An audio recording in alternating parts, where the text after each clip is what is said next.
Welcome everyone. This is MindBlaster, and I wanted to touch on Project Serpo. The links of where I'm getting this information I'll put down below in the description. The exchange program between Earth and Project Serpo in the Zeta Reticuli system. The Planet Serpo Exchange Project traces its origins to the famous Roswell incident, where a UFO reportedly crashed in the plains near Socorro, New Mexico on May 31st, 1947. The remains of the craft and one living ET, along with the bodies of his 4 dead companions, were taken to Roswell for analysis. Meanwhile, the government reported to the American public by telling them they had only seen weather balloons. As it turned out, there were 2 crashes.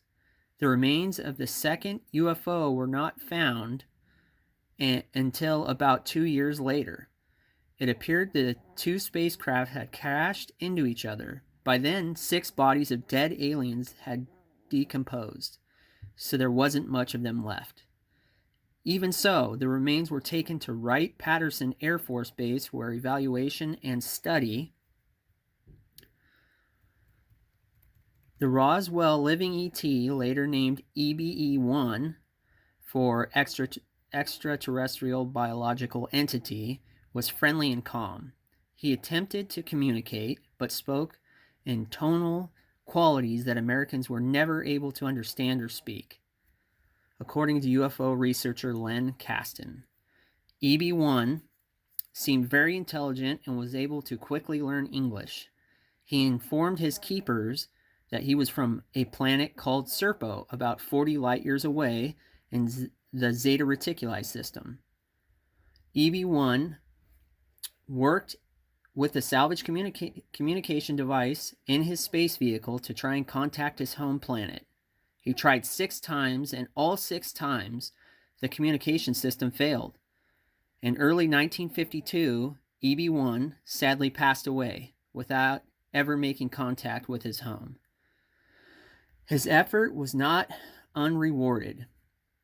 In December 1952, the military made contact with the alien race referred to as Ebens, who lived on the planet Serpo in the Zeta Reticuli system, and the communications transpired over the next 9 years. During this time, an exchange program between the inhabitants of the 2 planets, Earth and Serpo, was created. 12 American astronauts, 10 men and 2 women, were selected for the experiment. There were strict requirements in order for a person to join the program, and the training was rigorous. In short, the ones chosen for the journey could not be married or have children. And though it was not a requirement, having living family members like parents or siblings was not ideal. The assignment required their unquestioned absence for 10 years.